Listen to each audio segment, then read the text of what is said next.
ጉድ እየመጣ ነው። አሁን ከየአጥቢያው ጉድ እየመጣ ነው። ከየአጥቢያው ጉድ እየመጣ ነው። የኢትዮጵያ ቤተክርስቲያን ነፃ ልትወጣ ነው። ነፃ ልትወጣ ነው።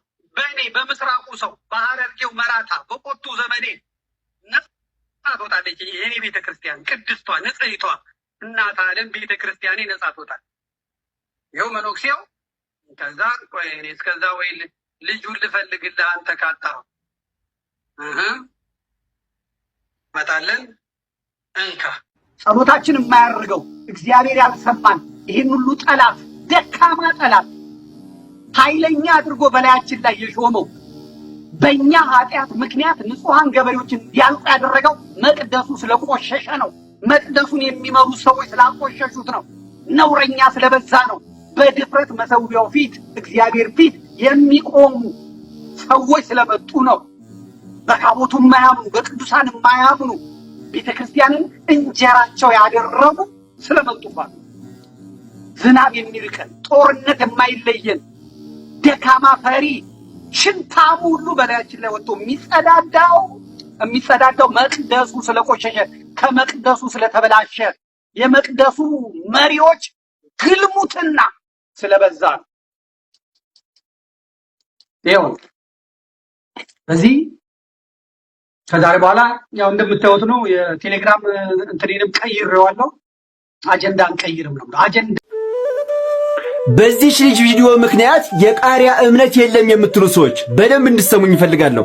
ሁላችሁም ይሄን ቪዲዮ በደንብ አድርጋችሁ ሼር እና ኮፒ ሊንክ ላይክ እያደረጋችሁ ለብዙዎች እንዲዳረስ አድርጉት። ሁላችሁም ቤቱን ፎሎ አድርጉት እና ደግሞ የፊታችን እሁድ ሰኔ 21 ወደ ኩኬለሽ ማርያም ገዳም ማለት ነው ጉዞ አዘጋጅተናል። እጅግ ታላቅ የሆነ ዓመታዊ በዓል ነው።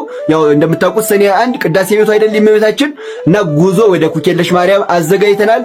መጓዝ የምትፈልጉ ሰዎች ብቻ በ0961 21 እየደወላችሁ ተመዝገቡ። እስኪ ይህችን ልጅ ሰምተናት እንመለስ።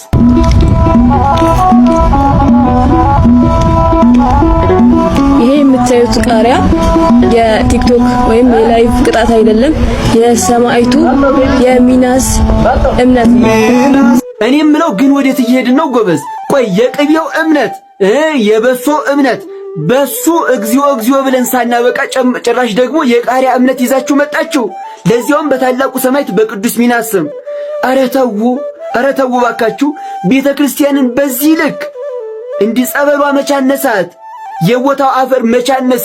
ቤተ ክርስቲያን ቆይ ምን ጭማሪ ያስፈልጓል ነው እንደዚህ የሌለ ነገር እየጨማመራችሁ ሰውን ግራ የምታጋቡት? ቆይ ደረባካችሁ ጭራሽ የቃሪያ እምነት እኔ እንጃ።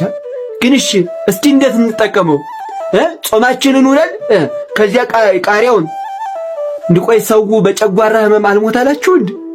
ኧረ እባካችሁ በዚህ ልክማ ማለት ነው በጣም ይከብዳል። እውነት እኔ እንጃ ምን እንደምል ቃላት የለኝም። በቃ ይሄ የቅዱስ ሚናስ ምናምን ብላችሁ እንትን አትበሉ። ይሄ ራሳችሁ የሰውን ትኩረት ለመሳብ ራሳችሁ የፈጠራችሁን ነገር ነው። ራሳችሁ የፈጠራችሁን ነገር እንጂ የቅዱስ ሚናስ በጸበሉ ይፈውሳል፣ በቦታው አፈር ይፈውሳል። ቃሪያ አያስፈልገውም። እንዴ ቃሪያውን ለምግብነት ተውት። ሰውን ግራ አታጋቡት እባካችሁ። እኔ እንጃ እኔ ምን እንደምል አላቅም። እስኪ እናንተን አስተያየት ኮሜንት ላይ አስቀምጡልኝ። ቪዲዮውን በደንብ ሼርና ኮፒ ሊንክ ላይ ሪፖስት እያደረጋችሁ ለብዙዎች እንዲደርስ አድርጉት። ሁላችሁም ቤቱን ፎሎ አድርጉ። እወዳችኋለሁ። ክብር በሉልኝ። በጣም ለምትወዷቸው ሰዎች ብቻ የሚላክ የመዝሙረ ዳዊት ምርቃት ለምትወዷቸው ሰዎች ላኩላቸው። እግዚአብሔር ይጠብቅህ፣ እግዚአብሔር በቀኝ እጁ ይጋርድህ፣ ፀሐይ በቀን አያቃጥልህ፣ ጨረቃም በሌሊት። እግዚአብሔር ከክፉ ሁሉ ይጠብቅህ፣ እግዚአብሔር ነፍስህንም ይጠብቃት። ከዛሬ ጀምሮ እስከ ዘላለም እግዚአብሔር መውጣትህንና መግባትህን ይጠብቅ። አሜዚንግ። በጣም ለምትወዷቸው ሰዎች ላኩላቸው። ይሄን የላከላችሁ ሰው በጣም እንደሚወዳችሁ እንዳትረሱ። ሰላም ለእናንተ ይሁን። ሁሉም ሰው ሊያየው የሚገባ ብዬ የማስበውን አንድ ቪዲዮ ልጋብዛችሁ። በዚህ ቤተክርስቲያን የሚመለክ አንድ መልአክ የለም። በኢትዮጵያ ኦርቶዶክስ ተዋሕዶ ቤተክርስቲያን የሚመለክ መልአክ የለም። የሚመለክ ሐዋርያ የለም። የሚመለክ ሰማዕት የለም። የሚመለከው አንድ ጌታ የሆነ መድኃኒት የሆነ የናዝሬቱ ኢየሱስ ክርስቶስ ብቻ በዚህ መቅደስ መካከል ይመለካል። እኛ ሚካኤልን አናመልከውም፣ እኛ ቅዱስ ገብርኤልን አናመልከውም፣ እኛ ቅድስት አርሴማን አናመልካትም። እናከብራቸዋለን። ማን ስላከበራቸው? ማን ስላከበራቸው? እናንተ ጥረት በእናንተ ድካም የአሶሳና የጋምቤላ ሀገረ ስብከት ሊቀ ጳጳስ የነበሩት አቡነ ሩፋኤል ከቦታው ተነስተዋል። በአስቸኳይ ወደ አዲስ አበባ ወደ 4 ኪሎ እንዲመጡ ቅዱስ ሲኖዶስ ቀጭን ትዕዛዝ እንዳሳለፈላቸው ታማኝ ምንጮች ነግረውኛልና እንኳን ደስ አላችሁ፣ እንኳን ደስ አላችሁ። በጣም ነው ደስ አለኝ። ድምጻችን ስለተሰማ በጣም ደስ ብሎናል። እግዚአብሔር ደግሞ ይበልጥ ቤቱን ያጽዳ።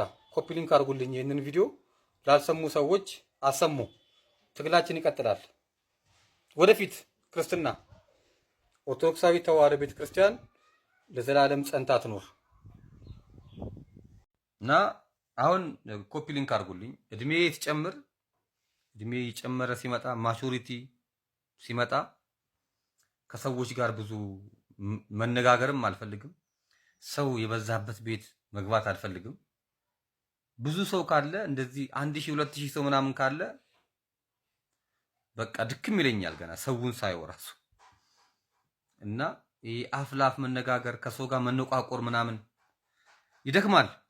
እኔ አሁን ደክሞኛል እና ከእድሜ ጋር እየመጣ ነገር ይመስለኛል። ይሄ ላይክ አሁን እድሜም እየሄደ ነው እንግዲህ እና ወንድሞቼ ትንሽ ሰከን ማለት ያስፈልጋል። ይሄ ማስመሰል፣ ገንዘብ ተኮር መሆን ምናምን ገንዘብ ሳትፈልገው ይመጣል። ገንዘብን ከፈለከው ካንተ ይርቃል። እኔ ለሰው ሐዘን መሆን አልፈልግም። የሰዎች ሐዘን መንስኤ መሆን አልፈልግም። መነሻ መሆን አልፈልግም። አሁን ዲፌንድ የማደርገው ቤተክርስቲያንን ብቻ ነው። እኔ በገባኝ መጠን ስለ ግሌ መናገርም አልፈልግም። እንዲሆንኩኝ እንዲያግዙኝ እንዲርዱኝ ምናምን ማለት አልፈልግም። ባለችኝ አጋጣሚ ቤተክርስቲያን ዲፌንድ ማድረግ ነው የምፈልገው እና ይሄ ነው በቃ። ከእድሜ ጋር ነው እየመጣውና ለምን ጠፋክ እንደዚህ እንትና ቤት ለምንድን ነው የማትገባው? እንትና ጋር ለምንድን ነው እሱ የማትሄደው? ደከመኝ። ለዛ ነው ተረዱኝ።